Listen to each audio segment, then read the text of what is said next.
नमस्कार दोस्तों, आज के इस वीडियो में आप सभी का स्वागत है। दोस्तों, जो अध्यापक इग्नू नई दिल्ली इंदिरा गांधी राष्ट्रीय मुक्त विश्वविद्यालय नई दिल्ली से बीएड प्रथम वर्ष का पाठ्यक्रम पूरा कर रहे हैं, उनके लिए इंटर्नशिप 1 मतलब विद्यालयी प्रशिक्षण 1 ये करना होगा।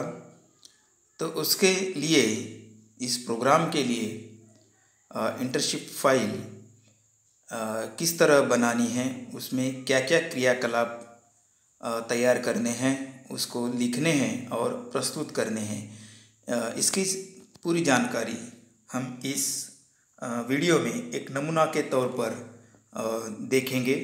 तो चलिए वीडियो की शुरुआत करते हैं।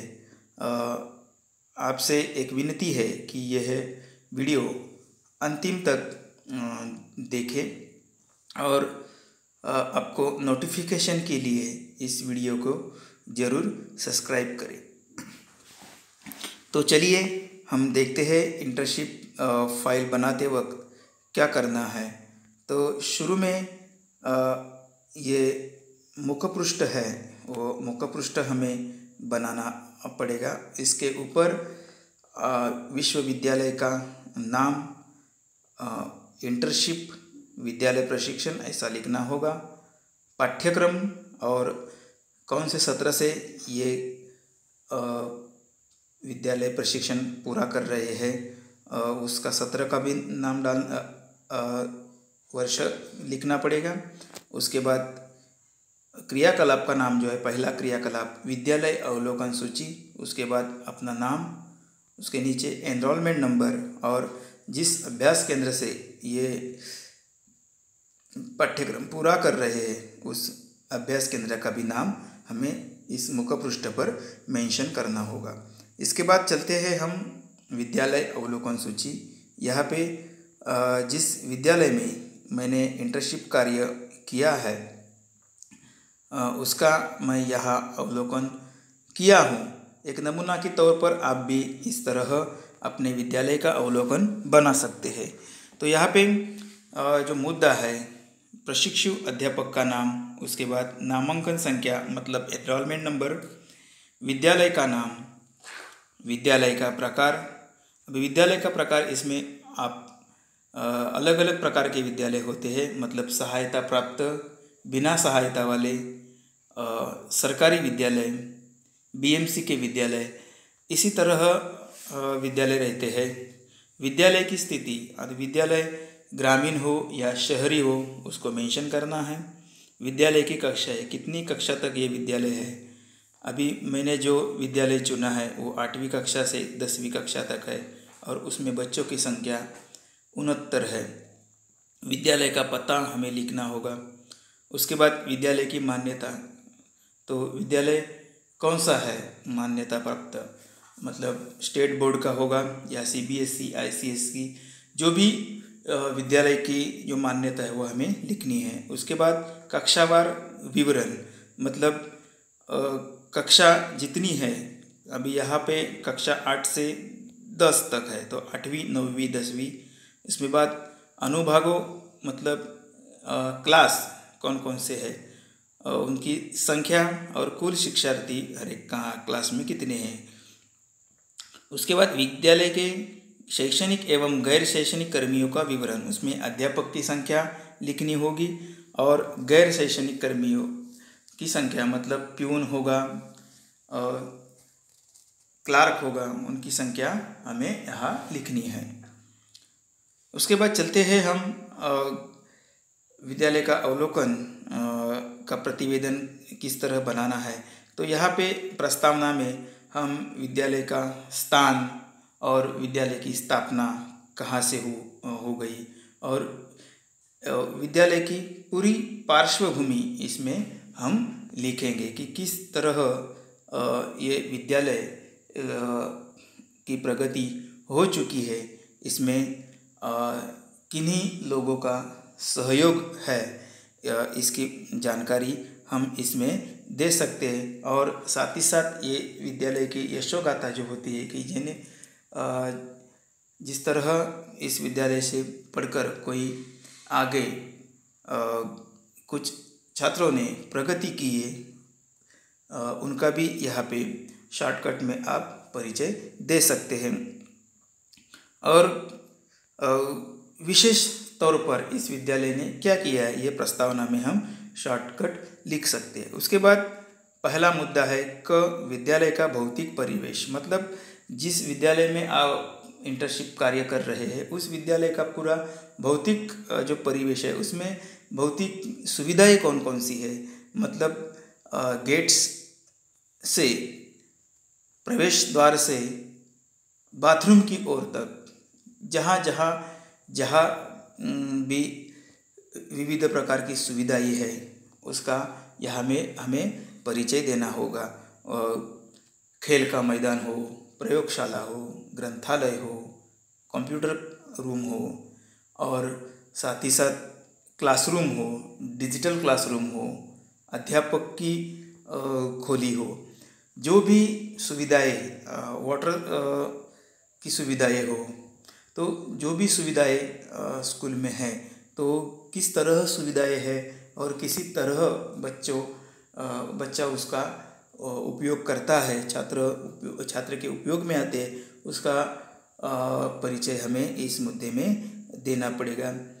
साथ ही साथ जो कालांश होते हैं, कालांश कक्षाएं होती है, कक्षाएं के हर एक दीवार पर किस तरह सजा हुआ है और किस तरह यहाँ का जो विद्यालय का वातावरण है वो अधिगम के लिए अच्छा है या नहीं, इसका भी आप विवेचन इस मुद्दे में दे सकते हैं। अपने शब्दों में भी आप इसे और भी अलग तरीके से आप सजा सकते हैं। उसके बाद दूसरा जो मुद्दा है ख समर्थकारी परिवेश का पोषण, मतलब विद्यालय का जो वातावरण है वो किस तरह सुरक्षित, भयमुक्त, मतलब अगर ग्रामीण हो या शहरी विद्यालय हो तो किसी तरह सभी छात्रियों के लिए ये सुरक्षित किस तरह से विद्यालय है और भयमुक्त है। अभी आप देख सकते हैं कि उत्साहपूर्ण वातावरण में बच्चा किस तरह सीखता है और उनकी जो छात्रों की जो उपस्थिति है कालांश में वो 100% है या 100% से कम है, तो कम है तो क्यों छात्र नहीं आते, इसका भी हम यहाँ पे अवलोकन कर सकते हैं। और 100% उपस्थिति रखने के लिए कौन कौन से क्रियाकलाप का आयोजन इस विद्यालय में किया है उसकी भी जानकारी आप इसमें लिख सकते हैं। यानी कि जैसे होगा कि गैदरिंग होगा, आनंद मेला होगा, ट्रिप होगी, तो इसी तरह के जो प्रोग्राम है स्कूल में मनाए जाते हैं, तो इस प्रोग्राम के साथ जो स्कूल का जो वातावरण होता है वो वातावरण भयमुक्त रहता है। विद्यालय में कौन कौन से प्रवर्ग के छात्र है और अन्य वंचित समूहों के लिए विद्यालय ने क्या क्या योजनाएं बनाई है, साथ ही साथ किसी तरह का भेदभाव जो रहता है ऊंचा नीचा या शासन द्वारा जो भी योजनाएं की है उसका लाभांश छात्रों को किस तरह दिया जाता है, इसका भी परिचय इसमें देना जरूरी है।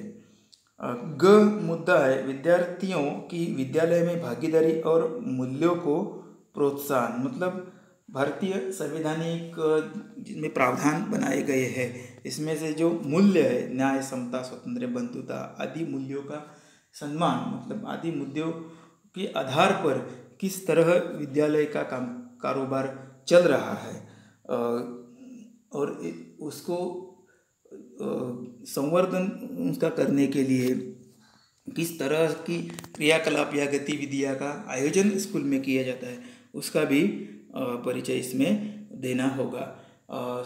स्कूल की शुरुआत जिस प्रार्थना सभा से होती है और अंतिम जो समय है स्कूल का जहाँ प्रैक्टिकली सब्जेक्ट का अध्यापन किया जाता अधिगम किया जाता है, तो उसी तरह पूरे दिन भर क्या क्या एक्टिविटीज़ विद्यालय में की जाती है उसका परिचय यहाँ पे देना जरूरी है। और छात्र इन सभी एक्टिविटीज़ में किस तरह का सहयोग लेते हैं उसकी भी जानकारी देनी होगी। खेल का प्रोग्राम हो या विज्ञान प्रदर्शन हो, गैदरिंग हो, ट्रिप हो, उसमें हर एक छात्र किस प्रकार सहयोग लेता है और उसमें कौन कौन से मूल्यों का संवर्धन हो चुका है, इसकी जांच पड़ताल भी आप इन्हीं क्रियाकलाप से देख सकते हैं।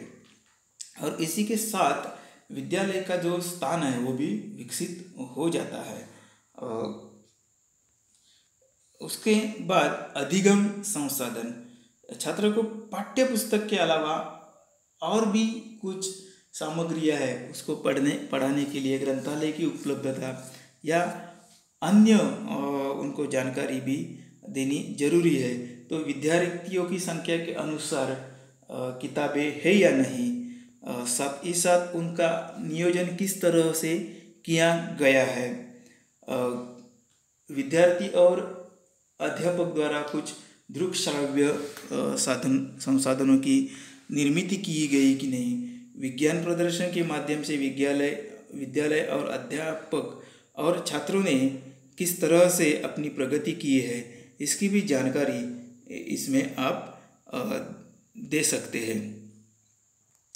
उसके बाद हम आगे जाकर जो अगला मुद्दा है उसे देखते, विद्यालय का वार्षिक पंचांग और सामग्री, इसके बारे में हम जानकारी देख सकते हैं। तो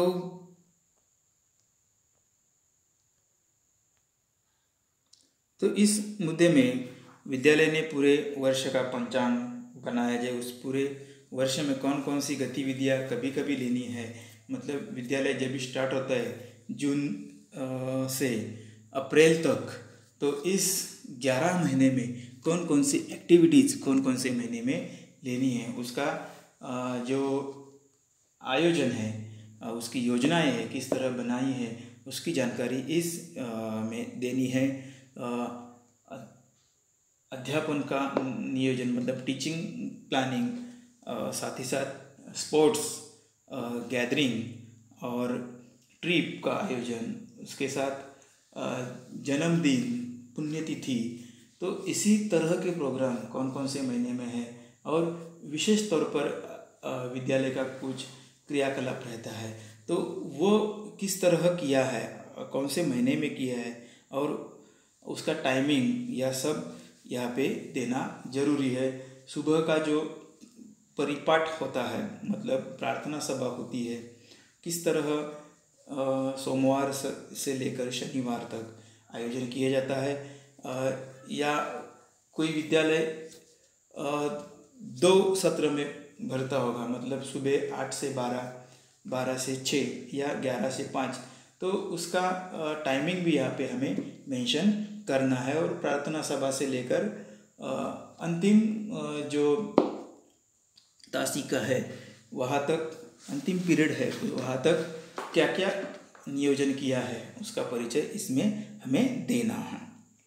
बाद में 6 मुद्दा है अनुशासन और विद्यालय प्रबंधन में विद्यार्थियों की भागीदारी, मतलब यहाँ पे जो भी प्लान आपने बनाया है विद्यालय में और जो भी एक्टिविटीज़ आप ले रहे हैं और उसमें छात्र किस तरह अपना सहयोग देता है, मतलब ये सब होने के लिए बच्चों का भी एक छोटा सा मंडल भी बनाया जा सकता है, यानी कि उसको शालेय स्वराज्य मंडल कहते हैं। और उसमें छात्रों को सभी जिम्मेदारियां स्कूल की देनी पड़ती है, मतलब ट्रिप का आयोजन करना हो, खेल का आयोजन करना हो या प्रार्थना सभा का आयोजन करना हो या तो कोई बाल सभा का आयोजन करना हो, और विद्यालय की स्वच्छता हो, स्वच्छता मुहिम हो, वृक्षारोपण मुहिम हो, तो आदि सारे जो क्रियाकलाप स्कूल में किए जाते हैं, तो उसके लिए बच्चों को स्थानिक स्वराज्य मंडल के अनुसार उनके कुछ छात्रों को जिम्मेदारी दी जाती है, तो उसमें छात्रों का रोल कैसा रहता है। साथ ही साथ जो भी एक्टिविटीज़ का आयोजन किया होगा, उस एक्टिविटी में भी छात्र किस तरह अपनी भूमिकाएं निभाते हैं, उसकी भी जानकारी इसमें देनी है। स्काउट गाइड जैसा और एमसीसी जैसा एक क्रियाकलाप है जो गवर्नमेंट की ओर से चलाया जाता है, तो उसके लिए भी छात्रों का सहयोग किस तरह है और उसका अनुशासन शिक्षार्थी किस तरह करते हैं, इसका भी इसमें परिचय देना जरूरी है। आगे अभिभावकों और समुदाय की भागीदारी जो मुद्दा है, तो इसमें विद्यालय की प्रगति के लिए अभिभावकों का और समुदाय, जो समाज समुदाय कहते हैं, उसका रोल क्या है, उन्होंने किस तरह विद्यालय को मदद की है। या तो इसमें और ये भी रहते हैं माजी छात्र, मतलब जो छात्र पहले इस विद्यालय में पढ़कर अभी उन्होंने अपनी प्रगति करके अपना स्थान बनाकर वो कोई व्यवसाय कर रहे, वो डॉक्टर हुए हो, इंजीनियर हुए होंगे, अध्यापक हुए होंगे, तो और अन्य भी कोई उन्होंने अपना चुना होगा प्रोफेशन, तो उनका विद्यालय के लिए क्या रोल है कि भाई मैं जिस विद्यालय में पढ़ा हूँ उसके लिए हमें कुछ भागीदारी है क्या। तो इसी तरह इसमें ये मुद्दे में आपको मेंशन करना पड़ेगा।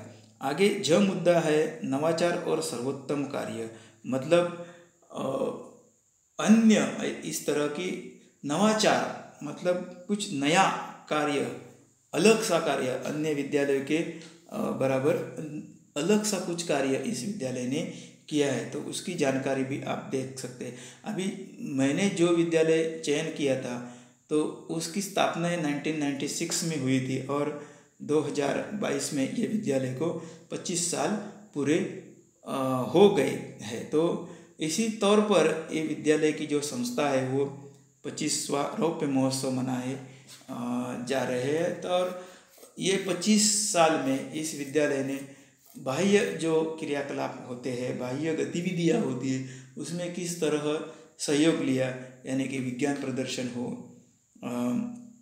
10वीं कक्षा का निकाल हो, इंस्पायर्ड अवार्ड जैसे विज्ञान प्रदर्शन है, अन्य भी उपक्रम लिए जो विशेष तौर पर उन्होंने किए हैं और उसका भी परिचय इसमें देना जरूरी है। तो इसी तरह आप ये विद्यालय अवलोकन सूची, ये पहला जो क्रियाकलाप है वो आप बना सकते हैं और निश्चित रूप से इसमें आप और ज़्यादा भी आप इसमें मेंशन कर सकते हैं। और इसके बाद जो आप प्रतिवेदन बनाएंगे उसके नीचे विद्यालय के मुख्य अध्यापक, आचार्य और आपकी सिग्नेचर होनी जरूरी है। उसके बाद हम चलते हैं क्रियाकलाप नंबर 2 की ओर। उसमें है कक्षा कक्ष अवलोकन सूची है।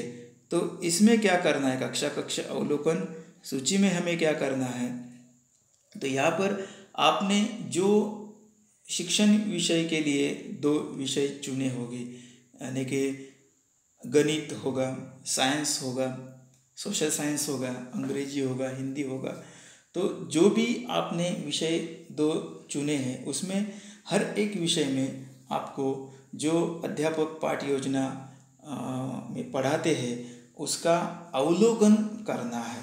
मतलब 10 अवलोकन, ये विषय क्रमांक 1 का 10 अवलोकन, विषय क्रमांक 2 का भी 10 अवलोकन। तो इसमें ये जो चार्ट अपने जो देख रहे हैं आप यहाँ पे स्क्रीन में, यहाँ पर नाम, विद्यालय, दिनांक, समय, कक्षा, विषय, पाठ और शीर्षक। इसमें ए मुद्दा है विद्यार्थियों से शिक्षक की अपेक्षा है और 1 से लेकर इसमें 5 मुद्दे हैं। तो 5 मुद्दों का आप उस पाठ योजना में आप जो अध्यापक पढ़ा रहे हैं बच्चों को, उसका आप अवलोकन इन मुद्दों से कर सकते हैं। उसके बाद बी जो मुद्दा है, अधिगम को सुसाध्य करने के लिए अनुदेशात्मक युक्तियों का उपयोग, इसमें भी 1 से लेकर 5 मुद्दे हैं और इन 5 मुद्दों का आप विचार करके आप उसका अवलोकन कर सकते हैं और आपको जो भी आपके ध्यान में आ गया, आप समझ गए उसको, आपको यहाँ पे जो रिक्त जगह दी गई है उसमें आपको मेंशन करना होगा। आगे है सी जो पॉइंट है, उसमें विद्यार्थियों को विषय वस्तु संप्रेषित करना, ये मुद्दा है। इसमें 1 से लेकर 5 मुद्दे हैं। इसका भी आप अवलोकन करके आपको जो चाहे वो आप जहाँ आप विचार करके आप लिख सकते हैं। आगे डी मुद्दा है अधिगम का अनुश्रवण करना, आंकलन करना और बढ़ाना। यहाँ पे भी आप 1 से लेकर 5 जो मुद्दे हैं, उपमुद्दे, उसका विचार करके आप उसमें आप आपकी राय लिख सकते हैं। आगे एफ जो ई जो मुद्दा है, इसमें अधिगम को प्रोत्साहित करने वाला वातावरण बनाए रखना। इसमें 1 से लेकर 5 मुद्दे हैं। यहाँ पे भी आप किस तरह का वातावरण आपको उस पाठ योजना में दिखाई दिया, उसका भी आप अवलोकन लिख सकते हैं। आगे एफ रह गया कक्षा प्रबंधन। अभी कक्षा प्रबंधन में भी कुल मिलाकर 5 मुद्दे हैं, उसमें भी आप लिख सकते हैं। आपके यहाँ पे जो नमूना दिया है उसका आधार लेकर आप लिख सकते हैं। अंत में कोई अन्य टिप्पणियाँ हो तो भी आप लिख सकते हैं कि आपको इसके अलावा और भी कुछ सुझाव लिखना है तो आप लिख सकते हैं।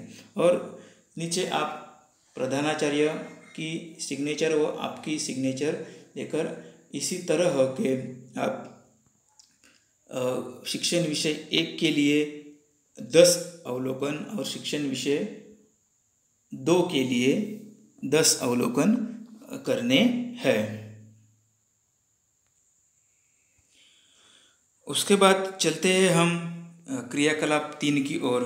क्रियाकलाप है भिन्न विद्यालय परिदृश्य का अवलोकन। मतलब यहाँ पे आपको दूसरा एक विद्यालय चुनकर उसका अवलोकन करना है। जो हमने पहला जो इंटर्नशिप कार्य जिस विद्यालय में कर रहे हैं उसका अवलोकन किया है, और यहाँ पे आप दूसरा एक कोई विद्यालय चुनकर उसका भी हमें अवलोकन करना है। और उसका भी जो अवलोकन है वो किस तरह लिखा है, तो यहाँ पे जिस तरह पहला जो विद्यालय का अवलोकन आपने लिखा है उसी मुद्दों के आधार पर आप इसका भी अवलोकन लिख सकते हैं।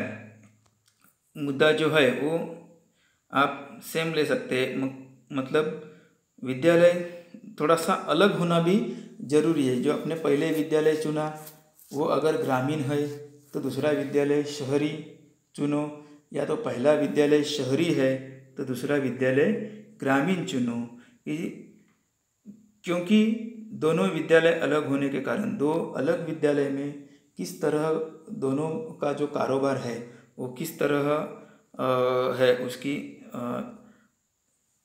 उसका अवलोकन करना जरूरी है, और उसमें जो फ़र्क है वो भी आप जानना जरूरी है। इसलिए दो विद्यालय एक अन्य भिन्न विद्यालय चुनकर आपको इसी तरह इसका रिपोर्ट बनाना पड़ेगा। उसके बाद जो अगला क्रियाकलाप है वो है सामुदायिक सेवा अभियान का आयोजन। तो सामुदायिक सेवा अभियान का आयोजन, इसमें भी आप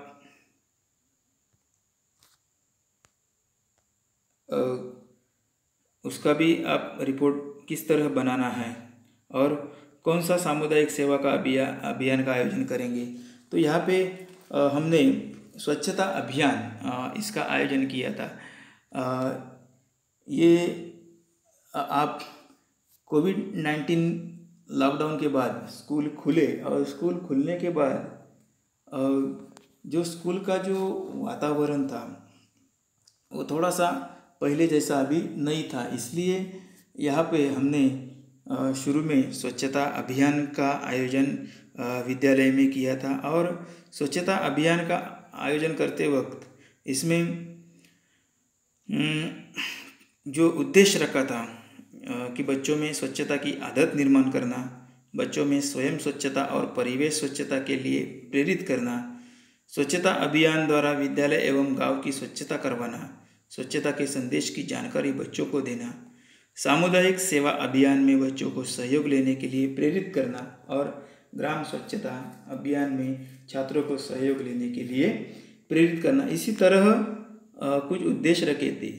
आप सामुदायिक सेवा योजना में कुछ भी आप क्रियाकलाप कर सकते हैं, यानी कि वृक्षारोपण भी कर सकते हैं या कोई सर्वे भी कर सकते हैं, पथनाट्य भी कर सकते हैं। इसमें इस अभियान का क्या महत्व है वो भी हमने यहाँ पे लिखा है। उसके बाद ये स्वच्छता अभियान का नियोजन जो योजना है किस तरह बनाई है, छात्रों का समूह बनाकर, पहला जो समूह है उसको विद्यालय, यहाँ पे 10 शिक्षार्थियों को जिम्मेदारी दी है। दूसरा समूह है बी, उसको मंदिर, जो गांव का मंदिर है उसको भी उसका जो परिवेश है वो स्वच्छता के लिए दिया है। गुट क्रमांक सी, मतलब समूह सी जो है उसको स्वच्छता गृह, समूह क्रमांक डी है उसको ग्राम पंचायत, समूह क्रमांक ई है पानी का कुआं। जो सार्वजनिक सुविधाएं है, पब्लिक सुविधाएं है, उसको उसकी स्वच्छता करने का आयोजन इस अभियान में किया है। अभियान योजना की कार्यवाही किस तरह की है, उसमें क्या क्या आपने जो नियोजन किया है उसी तरह उसकी कार्यवाही हो गई कि नहीं, वो आप इसमें लिख सकते हैं। अंत में उसके परिणाम क्या क्या आपको दिखाई दिए उसकी भी जानकारी आप इसमें लिख सकते हैं। और साथ ही साथ आप इसमें कुछ फोटो वगैरह होगा तो भी आप लगा सकते हैं। तो इसी तरह ये यहाँ पर ये क्रियाकलाप हो चुका है। उसके बाद आगे वाला जो क्रियाकलाप है, विद्यालय प्रार्थना सभा को संबोधित करना। विद्यालय में प्रार्थना सभा हर दिन ले जाती है। तो इस प्रार्थना सभा के लिए आपको बच्चों को कुछ संबोधित करना हो तो आप कुछ विषय लेकर संबोधित कर सकते हैं। अभी इस विद्यालय में मैं इंटर्नशिप कार्य करने गया था, तो उसी विद्यालय के विद्यार्थियों के हमारे जीवन में बैंक का महत्व, इसके ऊपर जानकारी दी थी। तो उसका जो रिपोर्ट है तो क्या है उसके महत्व, तो यहाँ पे आप लिख सकते हैं। किस तरह बैंकिंग का जो कार्य चलता है उसके बारे में आप जानकारी दे सकते हैं। उसके बाद दूसरे दिन मोबाइल सुरक्षा के बारे में हमने जानकारी दी थी। तो मोबाइल सुरक्षा क्यों ज़रूरी है, अभी 21वीं सदी में बहुत सारा तकनीकी ज्ञान का प्रसार हो चुका है और इसमें बच्चों को मोबाइल की सुरक्षा की ज्ञान होना ज़रूरी है। तो उसकी जानकारी क्यों है और देनी ज़रूरी है, इसके बारे में बच्चों को बता दिया है। तो इसी के साथ यहाँ पर जो इंटर्नशिप कार्य जो है इसके बारे में जानकारी यहाँ पे दी है। तो एक नमूना के तौर पर यहाँ पे मैंने आज आपको संबोधित किया है। तो आप इसी तरह का आप रिपोर्ट बना सकते हैं और अपने शब्द में भी आप लिखकर ज़्यादा से ज़्यादा आप इसमें लिखकर प्रस्तुत कर सकते हैं। तो आप सभी ने यहाँ तक ये वीडियो देख लिया है, तो इसके लिए आप सभी को मैं धन्यवाद देता हूँ। और आगे भी इसी तरह के और भी वीडियो आप देख सकते हैं, इसलिए आपको मेरे चैनल को सब्सक्राइब करना होगा ताकि आपको अगले आने वाले कुछ वीडियो की नोटिफिकेशन भी मिल जाएंगे। आप सभी को फिर से एक बार धन्यवाद।